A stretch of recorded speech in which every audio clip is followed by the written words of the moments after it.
Hey, Neil. what's happening, y'all? Who's that guy behind you? Roger Chaos. Yeah. Roger Chaos. I like that. Yeah. I think Steph came up with that name. It's back when we smoked a lot of weed, I could come up with names like crazy. Way better than the names Tim comes up with, like Gary Titsmack. Hey, I have a football game app, and Gary Titsmack is in the Hall of Fame. I would not put that name down, Jeff. That's I don't feel like that you get a lot of mileage out of Gary Titsmack. Yeah. It's all my names on my football app are ridiculous. But you guys, we have to start our Patreon only show, don't we? Yeah. Yeah. We're going to Patreon only show. Oh, yeah. So if we're starting right now, then, we'll just say what it is, So by the way, you only get this content on your Patreon show, and Steph's husband, Neil's joined us, and we don't call him by his nickname because I don't know if he likes it or not. Do you like that nickname? Well, there's actually some debate. See, I claim that I called her that first, and she thinks that she called me that first. So that's the only, I don't care, if you want to say it, go for it, but I'm just saying. It was hers first. Yeah, I think she was called Pickle first, so. Why would I be? Why would you call me a pickle? Why? Did this happen before or after you watched Shaun of the Dead? Pickle. That's what I want to know. It was before. It was long before, yes. Okay. Yes, it was officially Nancy Picklebottom. All right, now that's enough. I like that. And that's what she called you. That's enough. And I've got a title for the show. Let's wrap it up. Well, this isn't going to be in the regular show, so we can call it. So, this week, what was it, episode 6 or episode 5? I don't know. Six. Yeah. Of The Last of Us, which is currently available to watch and stream on. Is it on regular HBO? I never know anymore. It's on regular HBO too. HBO Max. And it was a good episode. I enjoyed it. And Dustin's gonna kind of take the lead on this because I am being killed by the pollen and this bizarre weirdo early spring shit that I wish would go away. Mm-hmm. Amen. We never have winter anymore. And if you're from the north and you're like, oh, the south, you never really have any winter, but it starts getting warm in March. No, it starts getting warm in January now, and it sucks. Yeah, thanks, Doug. So The Last of Us, episode 6, this one was called Ken. And so we finally get to, Joel finally gets to see Tommy, gets to explain to him what communism is. And a lot of things from the game, I know, are mixed into this, not only from the first game, but also the second game. Isn't that right, Neil? Correct. Yeah. Some more references to the second game, but yeah. Yeah, we start out this time. It's been 3 months 3 months since they left Kansas City, and they've traveled from Kansas City to Wyoming. And it starts out in a Wyoming forest, and we come up on a cabin, and you think it's Joel carrying those 2 rabbits, but it turns out to be Graham Greene playing Marlon. Graham Greene, of course, from Dances with Wolves. And his wife, Florence, played by Elaine Miles, and of course, can't miss her from Northern Exposure. And I thought that was a really cool way to kind of introduce them. Yeah, Rabbits, but he didn't bring home Tatanka. I was waiting for him to mention back in Yellowstone. Is he on Yellowstone too? No, but the Tatankas are. Well, you'd think by now that 20 years that the Tatanka would be everywhere like they were in Dances with Wolves. Yeah, well, they were. If you remember, those wild bison they saw them along the road. So yeah, they've pretty much taken back over in 20 years. But we get we find out that they've been traveling for 3 months. We find out that they're close to where the last known location of Tommy, and it's kind of cool how they ask them where they were and wanted to get the answers out of both of them. And I thought that they were going to be the watchers for the city. I thought that was their role, was to kind of weed out the people that were trying to come through. But I think they were just a couple, just by themselves, in the middle of nowhere. But they told them about the river, which was coming up, and they call it the River of Death. Yeah. And so Yeah, we get to see also Joel, when they leave the cabin, she grabs one of the rabbits to take with him, and then Joel has his first panic attack, I guess is what we're... Is that what that is, a panic attack? The Tony Soprano attack. That's exactly what I thought when it started happening. I was like, oh no, it's a Tony. Yeah, instead of ducks, it's rabbits. Yeah. The second game, doesn't it start with her hunting white rabbits? Yeah. Okay. So that was the kind of a reference to that. There was another one though later on, another reference. It's from the second game still, but the sheep ranch. That is something that Ellie takes on in the second game as well. Oh, okay. The whole getting sheep and everything. And we immediately meet the I guess the watch group from Jackson, and that tense dog scene, which I'll think about. I thought that was it. I thought How did the dog not smell how did the dog not smell it? I don't think she's infected. I think she doesn't. because she's immune. So Okay. Yeah, it wouldn't reside there. But he also has another panic attack, at that point. So that's the second one. And after the second one, I was like, okay, this is going to lead up to, happening at a time when it's going to be bad. Right. And so we get into town and we meet Tommy. They get to see each other, and we get to see Ellie. Did you get chills when he shouted his brother's name and he ran over and they hugged each other? Oh yeah, I dropped a tear off that one. Yeah, just everything meant had been building to that point for him, and Ellie sees that too. Yeah, In the town, a normal place, like there was a Christmas tree, and I mean, people looked like they were doing regular activities pre all of this. bacon.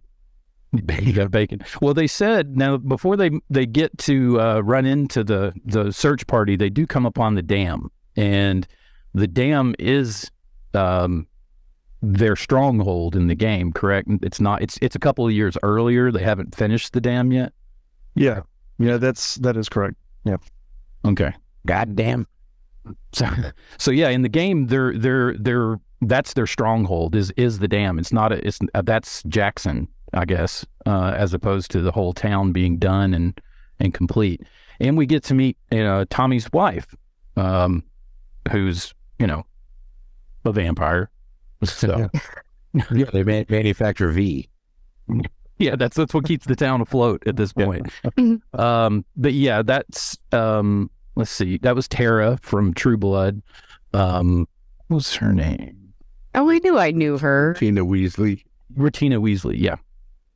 She was great, perfect for this role. Yeah, as soon as I haven't seen her in anything other than this and True Blood, though. Yeah, but as soon as she spoke, it was like my wife was had her head down and wasn't watching at the time, but as soon as she spoke, she was like, "That's Tara from True Blood." I was like, "Wow, you got that off her voice?" She was like, "Yep." Well, they keep some of these people in an HBO closet. Yeah. Yeah, They just just wheel them just out go whenever. through and they'll be like, "Ooh, yeah, this one. We'll put it in this show." Bomb out. So What about Ellen? She's probably in there still, like, starving to death. That'll come a show. Yeah. Back out. Oh, yeah, right. But Dream On, sequel. Let's see, damn doxing. Oh, and we get to see the now they're sitting down eating when they first get in, and they were talking about how he got told that this is my wife. This is not just someone you can't talk in front of. But you could still tell that he wanted to have that one-on-one conversation with Tommy and kind of bring him up to speed. But he didn't feel like he trusted him because he lies to him right off the bat and tells him Tess is still alive and that he's just hauling this girl to the Fireflies. So of course Tommy thinks that he's still this piece of shit that he was doing the exact same things that he was doing, years before when he knew him. So I think that whole breakdown between Tommy and Joel, when he collapses, he breaks down, he realizes he's broken, and of course she overhears it. And that part that hurt me more than anything else was the fact that she knew that that he was going to give her up, not because he wanted to, but because he feels he's broken, and she just wants somebody to treat her or treat her like he treats Tommy, or just have a purpose. Joel is very much questioning his abilities. He thinks he's just too old, too slow. I mean, the guy got the drop on him. And what's going on with his hearing? Is he deaf in one ear? Yeah, pretty close. It's from shooting Right. a lot. And just other things. And just in general, he is feeling like he's going to fail her like he failed his daughter. And, obviously she doesn't see it that way. She doesn't care. She's like, that whole scene between the two of them was directly from the movie or from the game. And man, yeah, they nailed it. That was a very good exchange between the two of them. Very intense. You can tell that she loves him and that now he loves her. Yes. And that's also what is causing his anxiety, because he was told himself he'd never be here at this point again. And there he is. And it is sort of parallel to the Mandalorian, whereas he wants to get rid of he wants to get rid of Grogu. And right. And then he starts, it feels bad, and he just ends up being with Grogu. Yeah. Yeah. He even wants to do it for the noble reasons, but yeah. Yeah. So where do we end up after he decides to go ahead and take Ellie, be the one that takes Ellie instead of forcing his brother to do it? Right. He lets her choose, and she took about half a second to choose that she wanted Joel to take her. And then they have the great, horse ride. They make great time all the way to the college, which they said was 5 days away or 7 days away, but it only took them like 3 or 4 to get there. And they come across in the college, they see all the firefly signs, but they don't see any fireflies. They all turned into monkeys. They all turned into rage monkeys. Yeah. But the monkeys, were they a bigger part of the game as well? Just a new foe, or was it just decoration? Yeah, decoration. She in the exact same first time seeing a monkey. She said that exact line in the game. Yeah. Okay, so it was really to bring them upstairs, to give them distance between their horse and where they were at, just because they see this group of I guess a renegade group or a group of Raiders or whatever. Raiders, that come up, and they almost get away. And again, because of Joel's hearing, he doesn't hear the guy running up behind him. And as he turns around, the bat is swung and it breaks, and you think, okay, that's it. And he chokes the guy out and turns around, and he's got a baseball bat stuck in his gut, and he pulled it out. I wonder how much of America screamed at their televisions not to pull that out. Yeah. You never by the way, did he choke him out or did he break his neck? Well, he choked him out at first, and then finally, broke his neck at the end. And I think he was expecting the look on Ellie's face to be because he killed the guy in front of her, and then he realized it was the horror of, the armor of Joel finally being pierced with the baseball bat. And they escape and get to the railroad tracks, and then he falls off the horse, unconscious, and looks extremely pale when he falls off that horse. And now he's dead, so we got to go start all over back in Boston, right? Because we didn't do a save point when we made it to Kansas City. That's right. Gotta go all the way back. But now we're at the end point where we got to see how much of part 2 they're going to try to shove into this story. That's the end of part 1 of the game right there. No. Actually, the thing is, they did it a little differently. In the game, you're constantly using ladders and planks and stuff like that. And so you go up a ladder to the next set area, and this guy runs up and kicks you in the face, and you land on rebar. So it actually impaled Joel. And then Ellie helps him get off there, and then they go on the horse, and then sure enough, he gets very pale, passes out. Very same. I mean, they nailed that part. Yeah, that's the same. What ends up happening is Ellie actually, I don't want to get too whatever, but I'll just say Ellie's a badass. She patches him up. she takes care of them.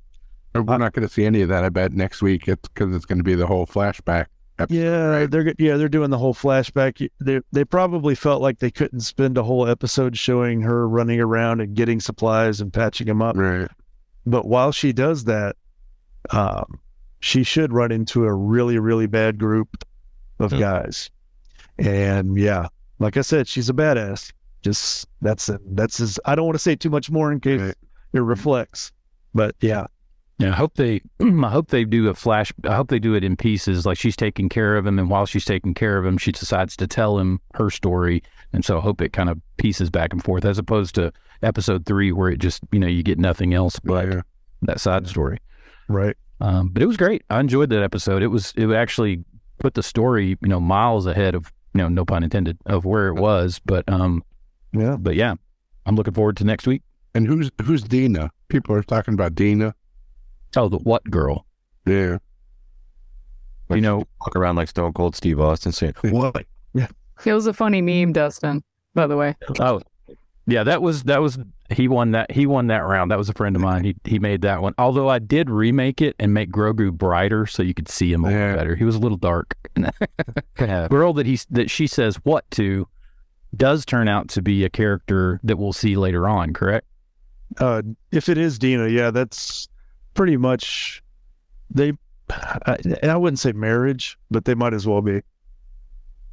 Okay, so they become a couple. Yeah, pretty much. But Getting woke. I'm not watching it. yeah. How many more episodes do we have left this season? That was 6. So there's 2, 4, 9, right? It says 10 on IMDb. Oh, does it? Yeah. So you got 4 more. 4 more. Yeah. And with this one being a flashback episode, we'll probably have one more connective piece, and then the last 2, I imagine, will be a longer one split in half for the finale. HBO likes to do shit like that. Yeah. Awesome. Well, that's it. That's episode 6. Recap. What was the name of the episode again? Ken. Next of kin. Mm-hmm. And Neil, you were going to say something before I stepped on you. Sorry. What's it? Oh, I just said next of kin.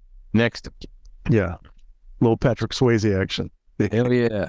Isn't is Bill Paxton in next to? Yeah, he's the little brother that gets killed. Yeah. And then Liam Neeson with his Tennessee Appalachian voice or accent. Yeah. Oh, bad. I have a particular skill set. Yeah. We'll know where the tractor is. Yeah. Banana. Give me a banana. All right, guys. Thank you, Neil. We'll talk to you next week, I hope. Yeah, absolutely, guys. All right. Take it easy. Until next week, Nancy Picklebottom. You're gonna get it. Oh, yeah. That's your new name, Nancy. See you guys. We'll talk to you later. Later. Bye. Bye, y'all.